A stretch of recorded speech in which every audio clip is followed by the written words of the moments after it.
the center of the chessboard. What does that mean and why is it important? Well, this strategy will make your game more powerfully immediately if you understand what's going on. Let's look right to an endgame that may come up.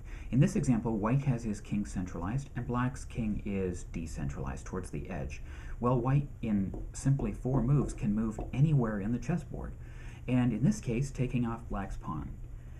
That will create an advantage and he'll be able to win in this position. So the centralized pieces and having control of the center is very important all the way to the endgame.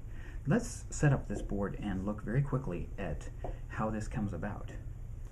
Okay, in controlling the center, notice how when the king is in the middle, it can move to any square in 4 moves or less. Now, with a knight in the middle, in 3 moves or less, it can very quickly get to anywhere on the chessboard.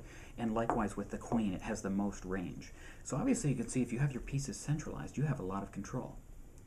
It's a simple strategy. Develop your pieces towards the center and in such a way that they do control the center of the chessboard. We've often seen development such as this and this with novice players, but keep them moving towards the center. These are just a simple example of how you might develop pieces that will give you an automatic superiority if black has not compensated for that or countered that. So here your rooks are bearing down the center, your queen has allowed this movement, your knights are attacking the center and defending other squares, and we also have the bishops here. Depending upon what black has done, this may or may not be possible, but you get the concept. Let's look at one other example here of an actual position in a game, and this position illustrates a powerfully why this is so important. Okay, in this position, notice how white has control of the center.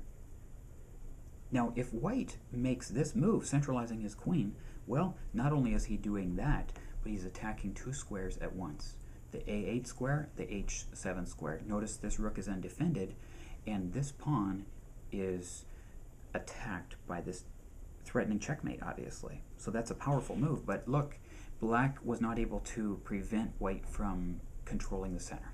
Again, see how the progression happens, that the more you control these 4 center squares and the 4 key squares and the 4 squares surrounding them, the more you will have an advantage. So remember this important strategy. And if you follow this, you're well on your way to become a strong chess player. This strategy and 25 others are explained in detail in the Knight Level DVDs. Look this up and get those 2 DVDs. Elliot Neff, my brother, is the one that presents these.